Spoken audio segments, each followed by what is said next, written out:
जय हिंद। मेरे जितने भी शिक्षक बंधु हैं, पुस्तकालय अध्यक्ष हैं, आप लोगों के मन में एक प्रश्न है कि हमारा जो वेतन है, हम जैसे सक्षमता परीक्षा पास कर जाते हैं तो इसके बाद क्या मेरा वेतन घटेगा?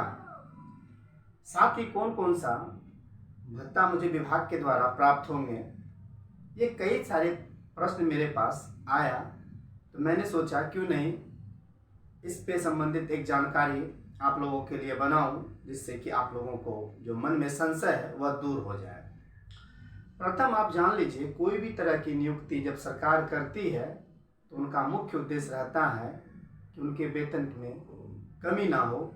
जो वेतन है या तो वही रहे या उससे ऊपर हो। इसी के आलोक में जब आपका सक्षमता परीक्षा 2023 के लिए अधिसूचना जारी हुआ था, उस अधिसूचना के कंडिका 8 का 1, 2, 3 में उन्होंने साफ शब्द में यह कह दिया है कि आपका जब भी वेतन निर्धारण होगा वो पे मैट्रिक्स के अनुसार होगा।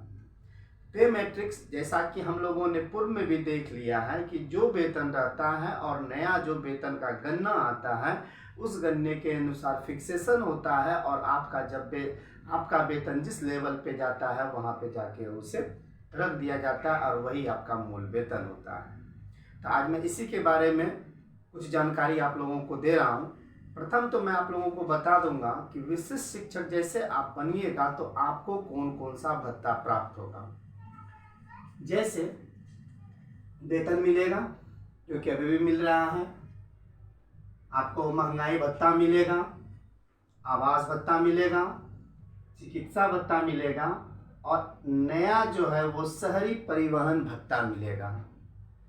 यह उन शिक्षकों पर लागू होगा जिनका पदस्थापन शहर में होगा, उन्हीं को यह शहरी परिवहन भत्ता दे होगा। साथ ही जो आपको वेतन मिलेगा उस वेतन में क्या क्या कटौतियाँ होगी वो भी मैं बताता हूँ।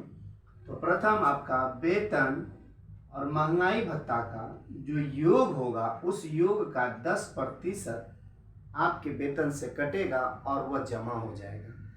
कटने का मतलब है कि वह वेतन आपके ही वेतन से कट के और आपके अकाउंट में जमा होगा। यह पैसा कहीं बाहर नहीं जा रहा है। और इस कटौती पे जो आप 10% कटाइएगा, सरकार आपको 14% देगी।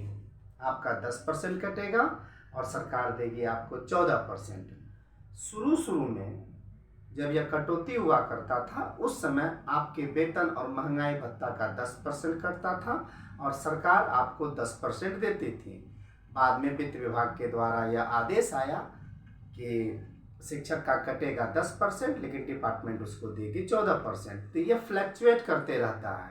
आज 14 है, हो सकता है कि अगले आदेशानुसार वह 14 के जगह पे 18 हो, 20 हो। यह महंगाई के अनुसार तय होता है, यह लेकिन क्रमगत बढ़ते रहेगा।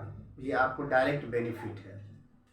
साथ ही अब मैं बता देना चाहता हूँ, एक मैं वेतन का उदाहरण लिया हूँ कि वेतन कितना बनेगा और वेतन के बाद कटौतियाँ क्या होगी।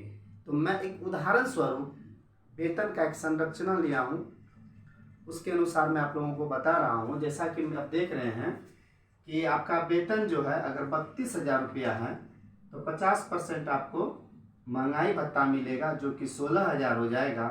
आवास भत्ता आपको 4% के दर से 1,280 रुपया हो जाएगा। चिकित्सा भत्ता जो 1,000 अभी मिलता था उस समय भी मिलेगा और शहरी परिवहन भत्ता 900 रुपया। इन सारे का योग जब मैं करता हूँ तो कुल हो जाता है मेरा 51,180 रुपया। अब आप देखिए कि 51,180 रुपया तो मेरा वेतन बना, यह कुल वेतन हुआ।